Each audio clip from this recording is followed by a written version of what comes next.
Assembly will hear an address by the Prime Minister of the Islamic Republic of Pakistan, His Excellency Imran Khan. May I request protocol to escort His Excellency. I have great pleasure in welcoming His Excellency Prime Minister of the Islamic Republic of Pakistan, and I invite him to address the General Assembly. Bismillahirrahmanirrahim. Iyyaka na'budu wa iyyaka nasta'in. Mr. President, Honorable Secretary General, Excellencies, ladies and gentlemen, I feel honored today to represent my country at this Forum of World Leaders, where we have a chance to discuss problems that the world is facing. I want to talk about a lot of problems, but just four today. And I especially came to this forum despite a difficult time in my country, facing challenges. I would not have come, but because I feel that there are some very urgent problems which the world must address. So first of all, I start with climate change. So many leaders have talked about climate change. But Mr. President, I feel that there is a lack of seriousness. Perhaps world leaders some of the leaders who can do a lot, do not realize the urgency of the situation. We have a lot of ideas, but as someone said, ideas without funding is mere hallucination. Pakistan, I'll give you an start with my own country. Our country is amongst the top 10 nations in the world which are most affected by climate change. We depend upon our rivers.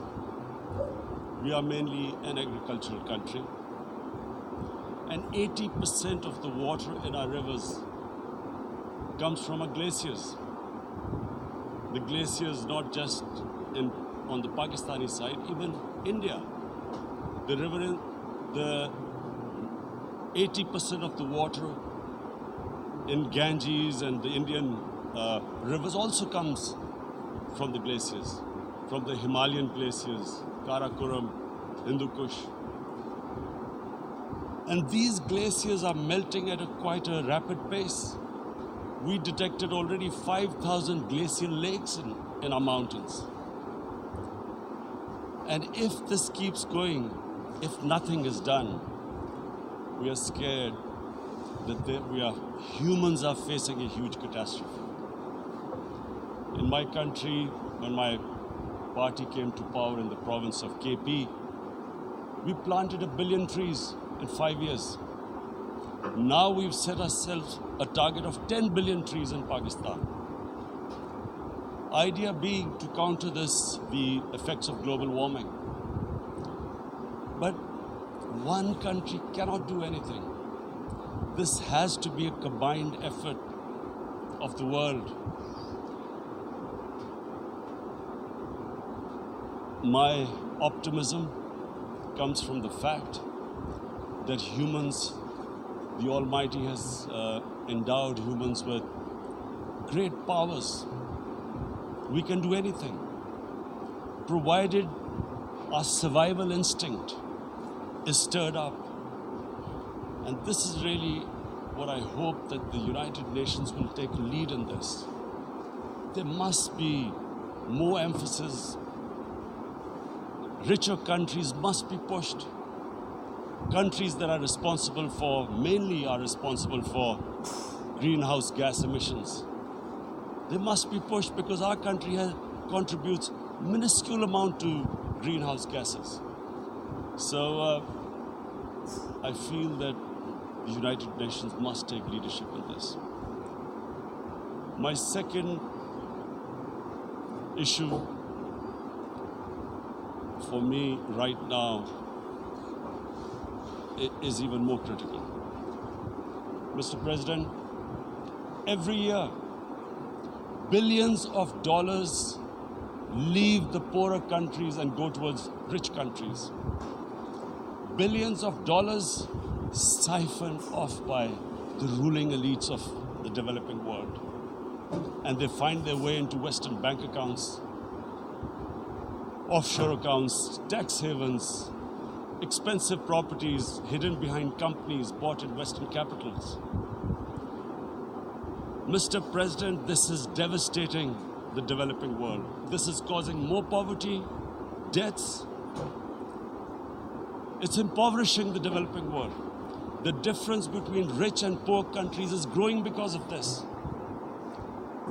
Money laundering, which happens because money leaves the poorer countries into rich countries, is not treated the same as, for instance, money from drugs or terror financing.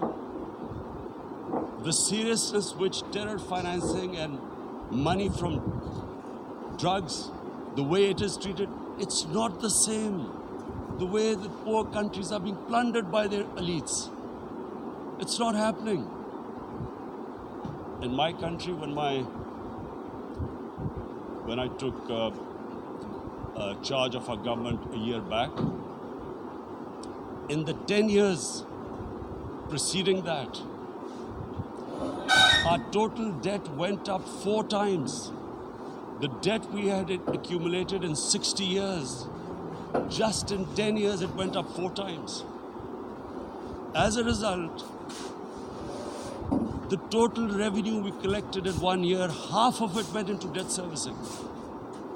How are we going to spend money on a human being, 220 million people, when half the money is going into debt servicing? Because our country was plundered by the elites, the ruling elite. And easily they could get the money out. And when Mr. President, we located properties in Western capitals bought by this money through corruption and money laundering, located the properties of these corrupt leaders, we find it so difficult to retrieve it. That money, if we retrieved that money, we could spend on our human beings.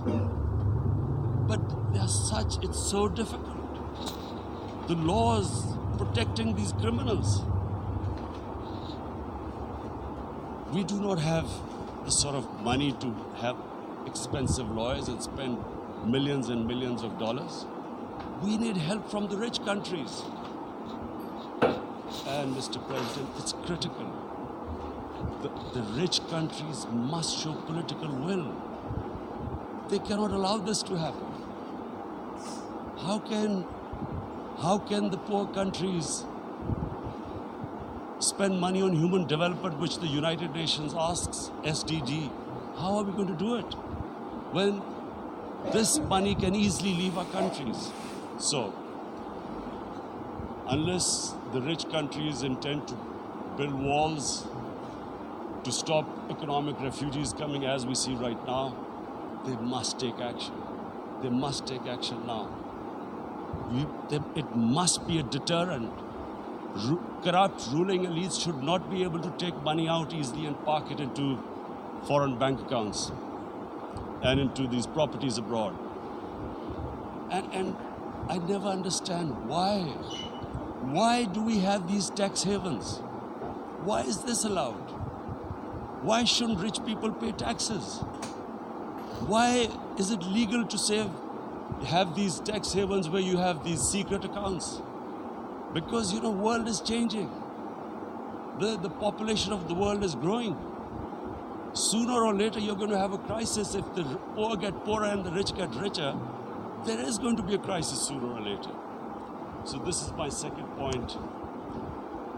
I hope that the United Nations takes a lead in this. It involves the IMF, the World Bank, Asian Development Bank. They must find a way of stopping this plunder of the developing world. My third point is Islamophobia.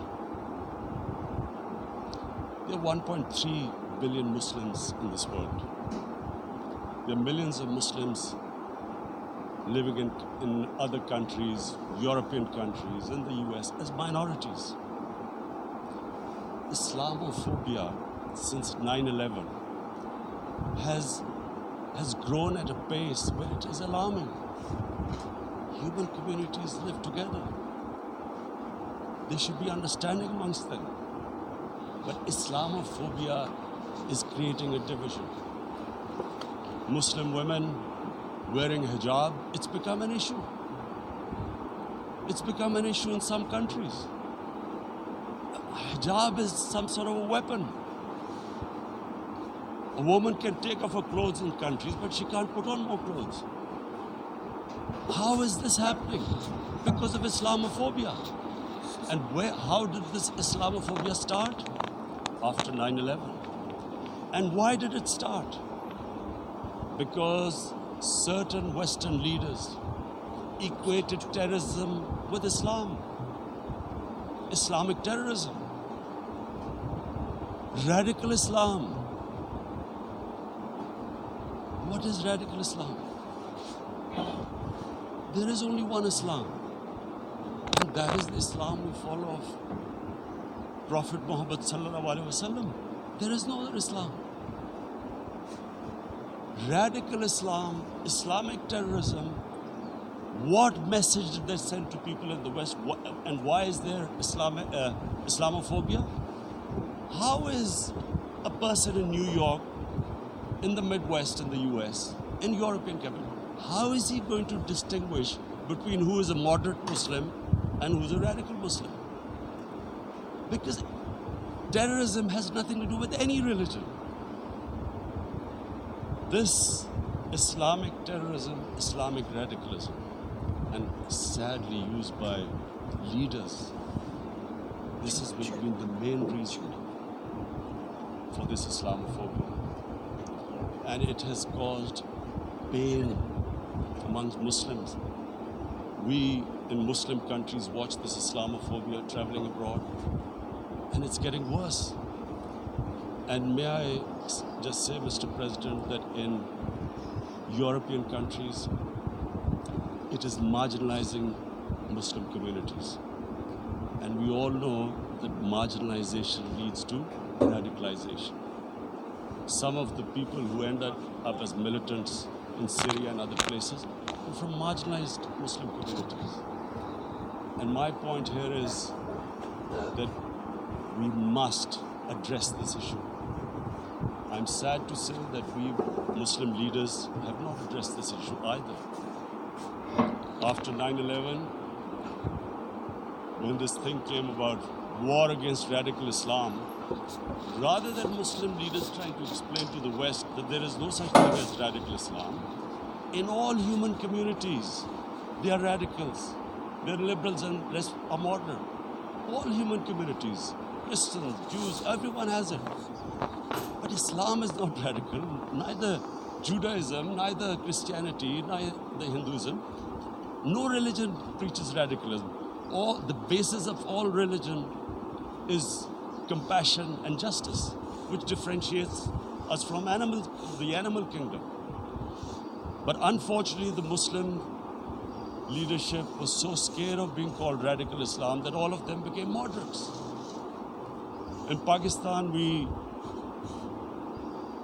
were in the eye of the storm, and our government coined a phrase called enlightened moderation. No one knows what it meant, but everyone started putting on Western suits that they were moderates, started speaking. Even those who didn't know English would speak English because they were moderates. No one had a clue what it was, because we in the Muslim world did not explain to the West that there is no such thing as radical Islam. One of the reasons why after 9/11 Islam was supposed to be equated with terrorism was suicide attacks. Because the 9/11 bombers did a suicide attack, all sorts of theories came up that the Muslims are involved in suicide attacks because they will get virgin in heavens. Some came up with, what about women suicide attackers? So this bizarre thing happened. No one explained. Suicide attacks and Islam were equated. No one did research that before 9/11, the majority of suicide attacks in the world were by Tamil Tigers, who were Hindus. No one blamed Hinduism, and quite rightly. What has Hinduism got to do with what desperate people were doing in Sri Lanka? We all know about, we've seen films about Japanese kamikaze pilots at the end of the Second World War doing suicide attacks. No one blamed the religion. But here we were trying to prove we were moderates and not explaining to the West. But the most important thing I wanted to say here today, in explaining this Islamophobia, Mr. President, and I feel it's very important because I've spent, because of I played professional sport in England, I spent a lot of time there, so I know how the Western mind works and how West views religion. So where the misunderstanding about Islam came, and one of the reasons it caused Islamophobia. That was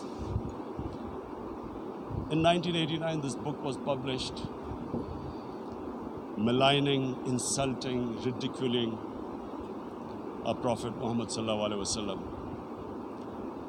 and there was a reaction in the Muslim world. The West couldn't understand what was the problem. Because in the West, because I have spent so much time in the West, religion is perceived completely differently. They don't look upon religion like I do. And so Islam was supposed to be an intolerant religion. It was against freedom of expression. And Islam took a real beating 30 years ago. I still remember it became a watershed. And every 2 or 3 years, someone would malign our Prophet, peace be upon him.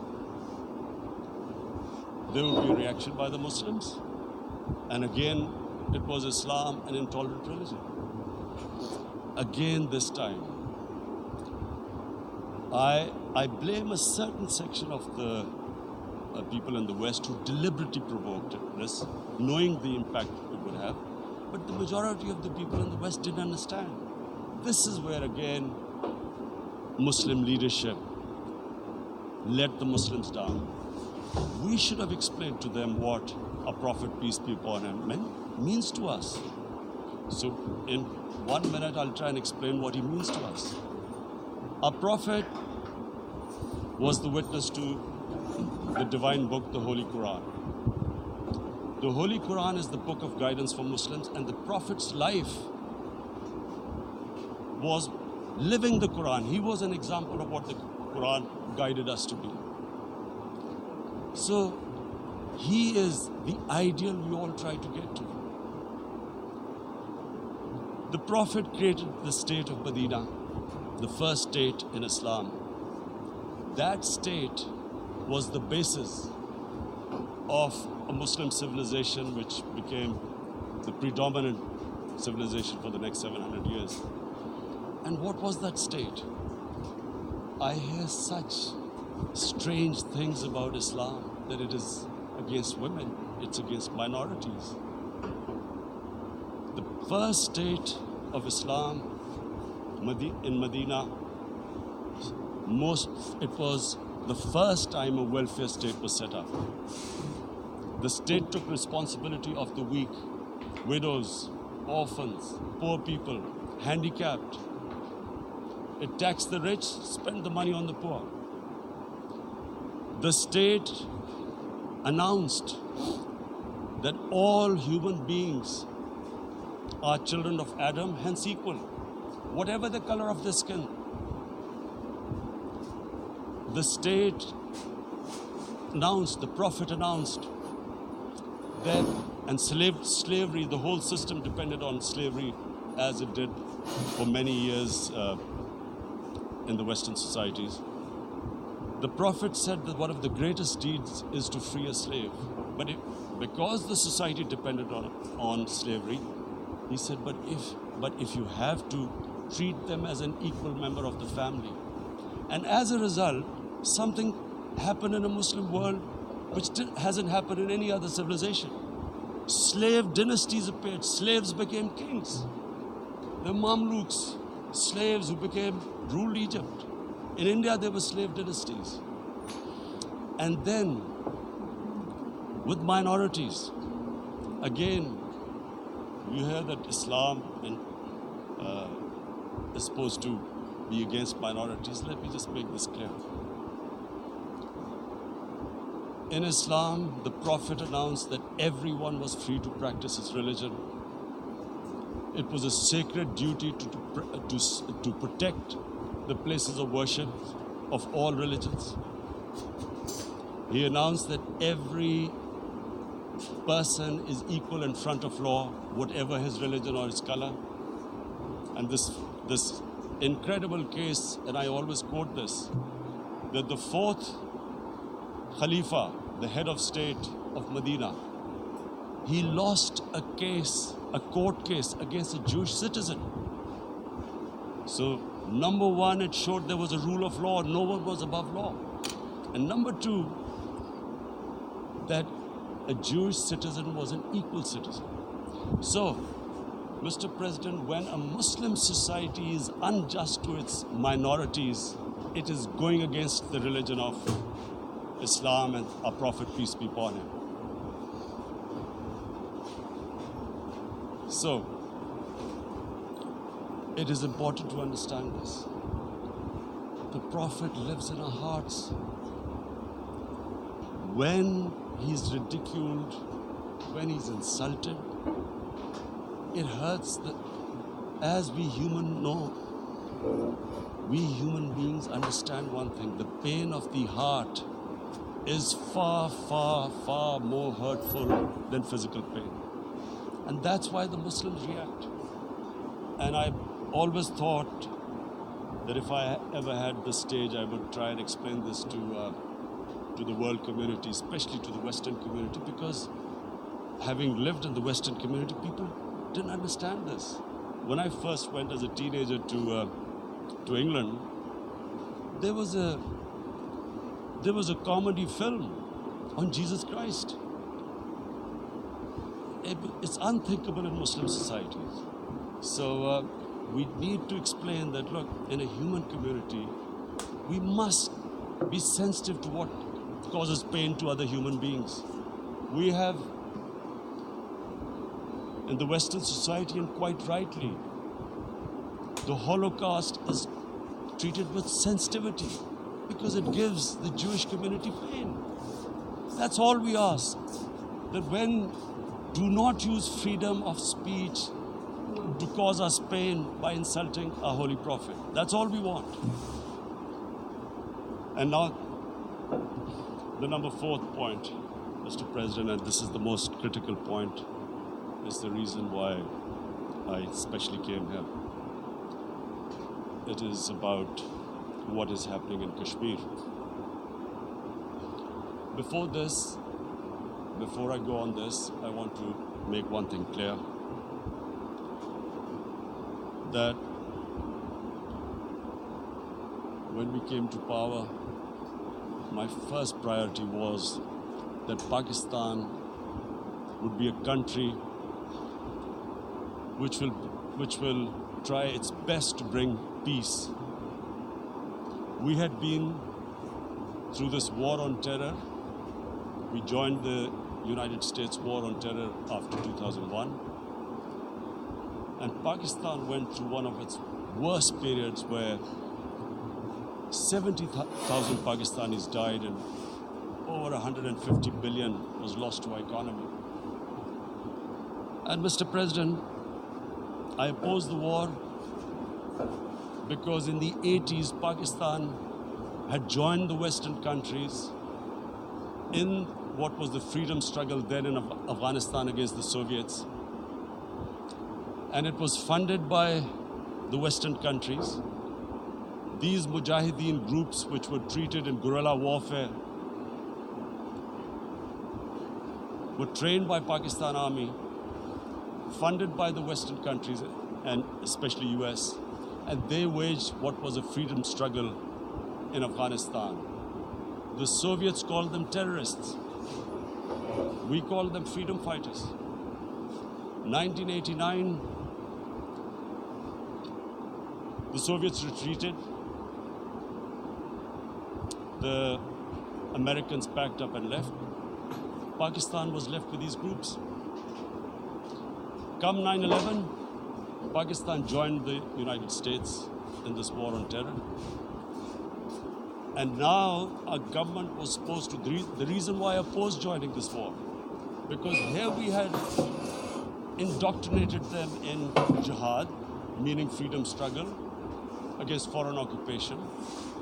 Now, because we had joined the US and the US had occupied Afghanistan, now we were supposed to tell them that no, this is not freedom struggle and jihad, it's terrorism.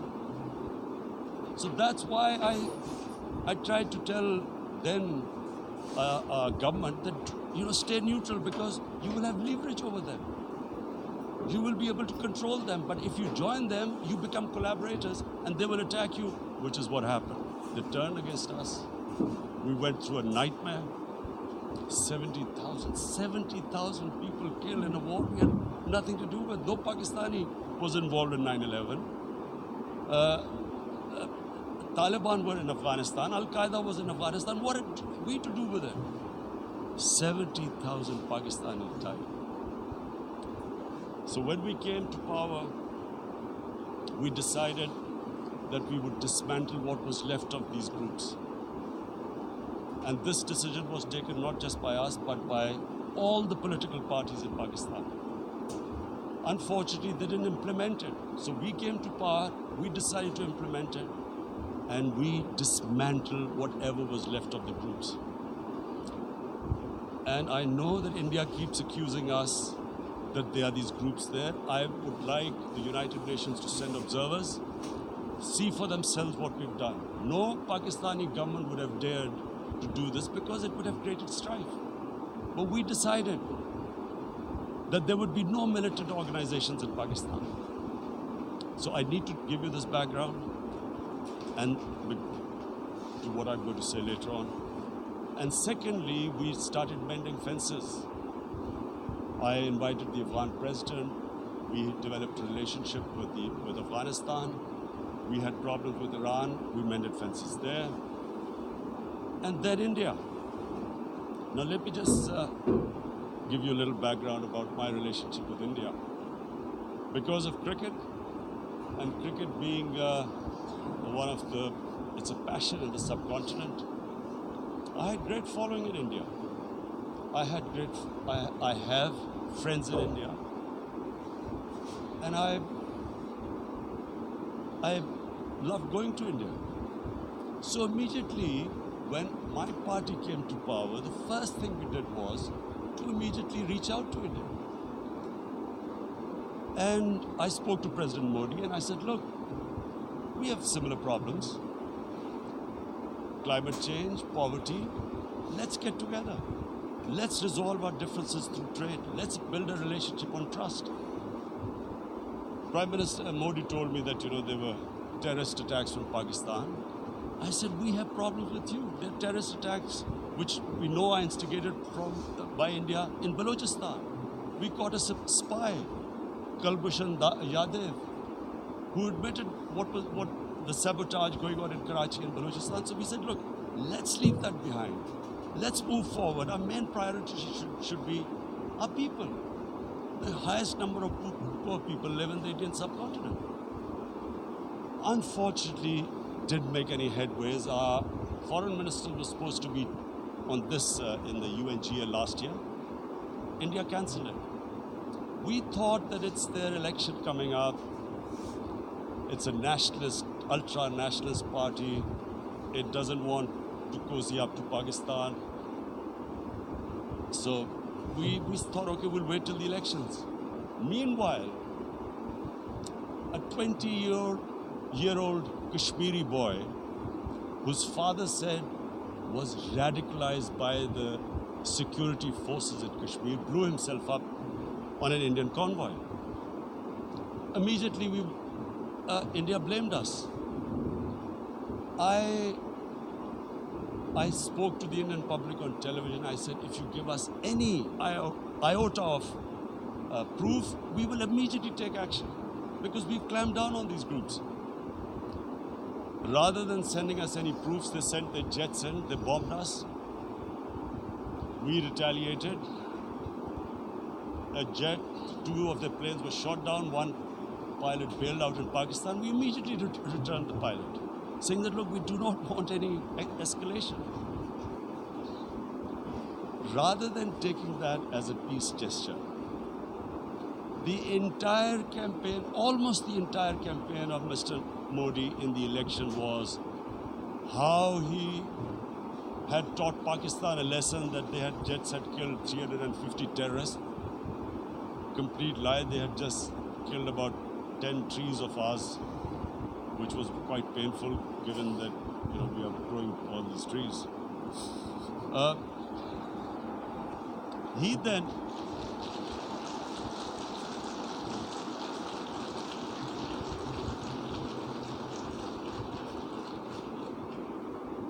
the election campaign, Mr. Modi used words like, this is just a trailer, the movie is about to start. I went into Pakistan and taught them a lesson. This was the election campaign. Okay, so we thought, us politicians make all these statements to win elections. So, okay, after elections, we'll get back to our normal relationship. Well, the moment the elections ended, we approached India. No response, but then we discovered they were trying to push us in the FATF blacklist to bankrupt us. That's when we realized there was an agenda.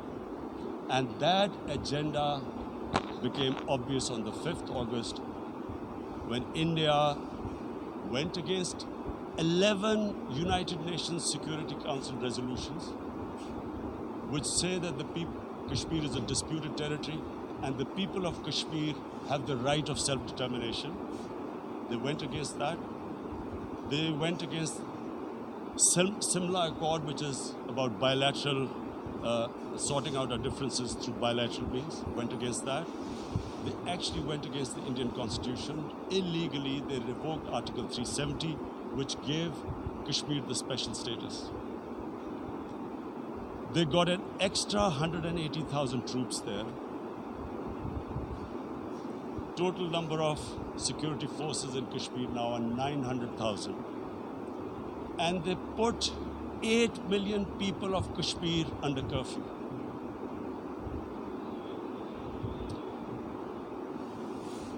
Mr. President, now I just briefly want to make people understand, how can anyone do something like this? And for that, I have to explain to you what is RSS. RSS, Mr. Narendra Modi is a life member of RSS. RSS was an organization that was inspired by Adolf Hitler and Mussolini, came about in 1925. They believed in racial purity, racial superiority. They also believed they were an Aryan race like the Nazi believed they were an Aryan race. All that I'm saying can be verified.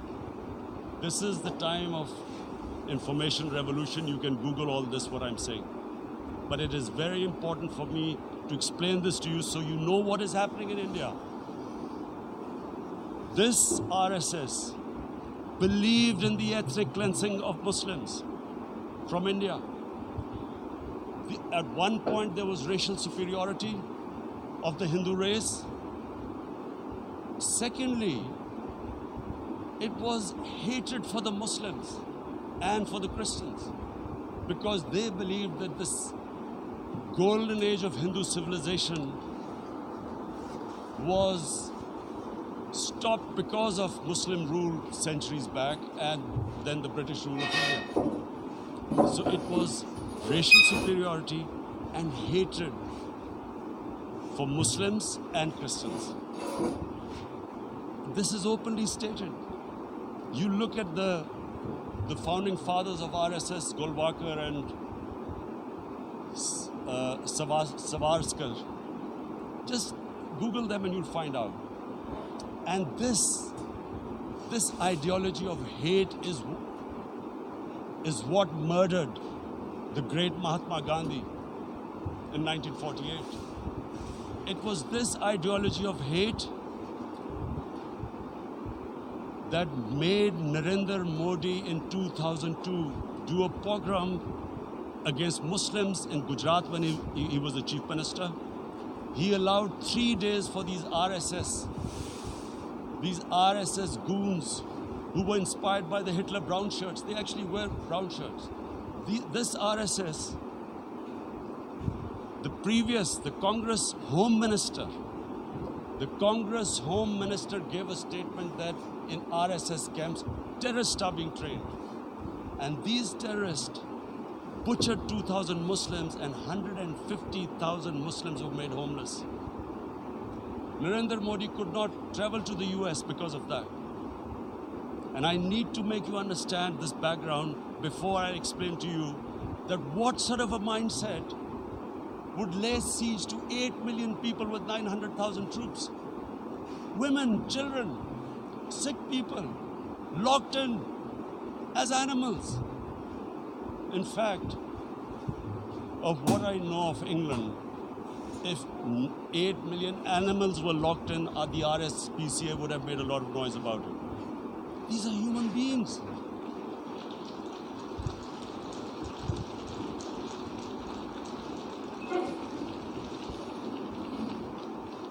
And Mr. President, what comes with racial superiority, these illusions of Aryan superior race, is arrogance.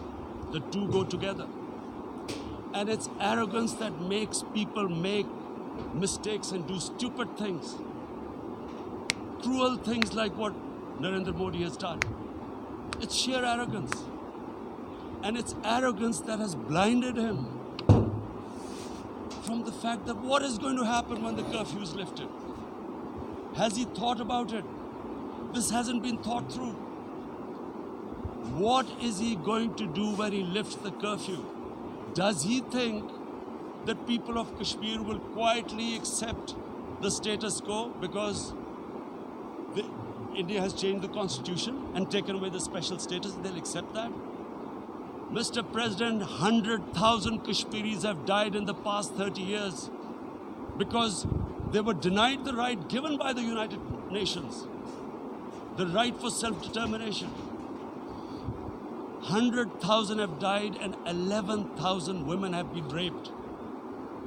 There are 2 human rights, United Nations human rights reports on this.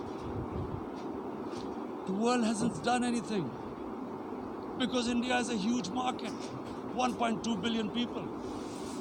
Sadly, the material prevails over the human. But this has serious consequences. Again, I repeat, that's why I'm here. Look, what is going to happen when the curfew is lifted will be a bloodbath. The people will come out. There are 900,000 troops there. They haven't come to, as Narendra Modi says, he's done this for prosperity of Kashmir. This is supposed to be for the development. These 900,000 troops, what are they going to do when they come out? There'll be a bloodbath. Has he thought it through what happens then? Mr. President, has anyone thought that what happens when there is a bloodbath? What do you think the impact will have on people of Kashmir?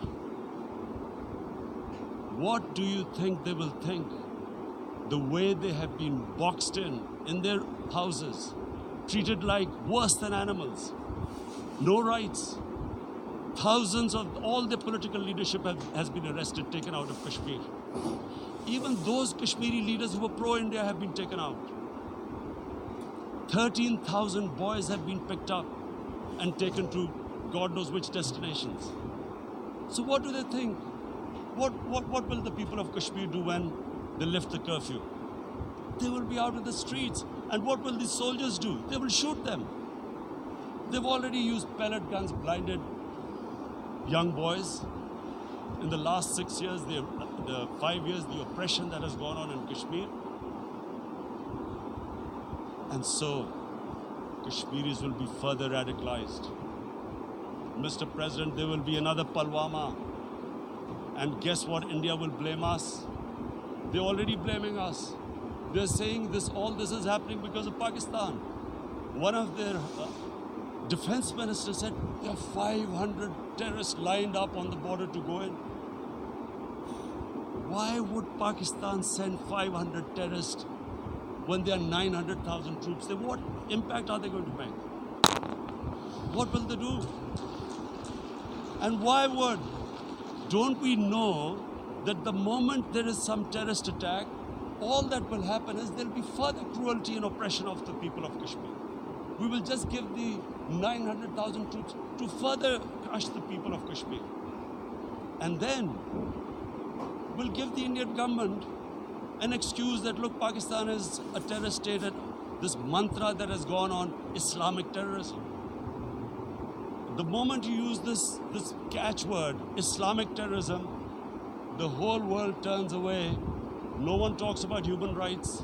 You can do whatever you want, which is what has happened in Kashmir, because they keep using this word, Islamic terrorism. And this is what they're doing right now. What do we benefit from further increasing the cruelty on the people of Kashmir? And why would we want this? But there is no other narrative left for India. As when they lift the curfew, whatever happens, Pakistan will be blamed, and there is always a danger of another Pulwama. They might come and bomb us again, and then another cycle might start. And what does Narendra Modi think? That 180 million Muslims of India are thinking right now. Aren't they watching these Kashmiris stuck inside for 55 days they've been stuck in? Aren't they watching? What do you think? Don't you think that the Muslims will be radicalized in India? And I'm talking about 180 million people. And when they get radicalized, there will be some incident in India somewhere down the line. Again, we will be blamed. And I'm warning you right now, again we will be blamed. And Mr. President, what about 1.3 billion Muslims who are watching this? And they know that it is only happening in Kashmir because they're Kashmiri Muslims. This is not happening to Kashmiri Hindus. They know that this is happening because of their religion. So what do you think they will be thinking? What do you think the Jewish community would think if there were, forget 8,000 Jews stuck like this? What do you think Europeans would think? What do we think? I mean, any human community, if their members are stuck like that, what do you think they will think? Are we a children of a lesser God? Is it not going to cause us pain? And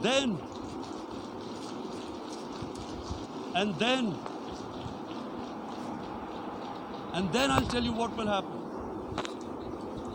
People will, in the 1.3 billion Muslims, someone will pick up arms. I know we've been brought up with films, Western films.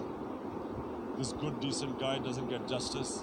He decides to pick up a gun and start seeking justice. There was a film made in New York, famous film called Death Wish.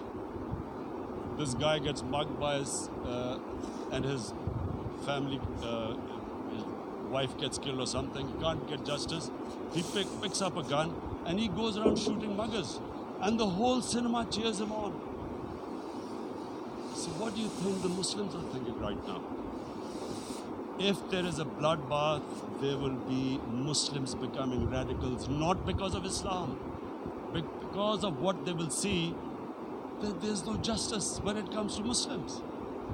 There were Rohingya Muslims, Myanmar, who are, God knows, almost 1 million people out, ethnic cleansing. What was the response of the world community? So what do you think will be the response of 1.3 billion Muslims? I picture myself. I'm in Kashmir. I've been locked up for 55 days. I've heard about, and there are rapes, Indian Army going into homes, soldiers.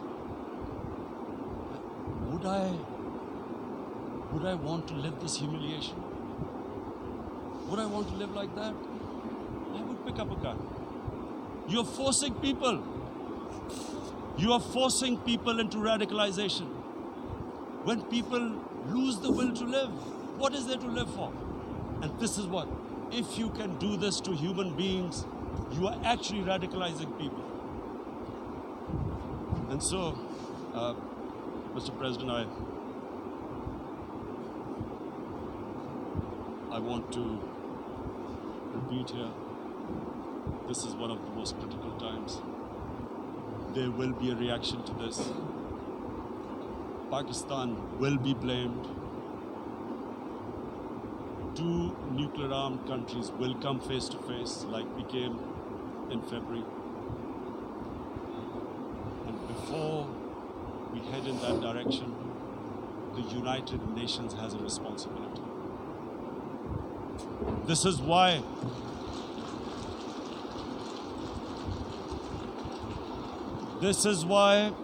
the United Nations came into being in 1945. You were supposed to stop this happening. I feel we are back to 1939. Munich,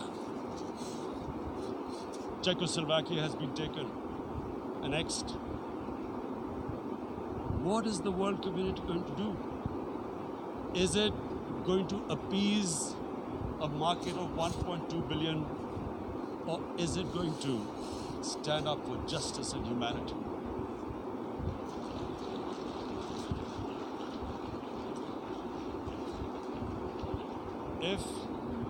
If this goes wrong, you hope for the best, but be prepared for the worst. If a conventional war starts between the 2 countries, Mr. President, if a conventional war starts, and anything could happen, but supposing a country 7 times smaller than its neighbor is faced with the choice, either you surrender or you fight for your freedom till death, what will we do? I ask myself this question. And my belief is, La ilaha illallah, there is no God but one. And we will fight. And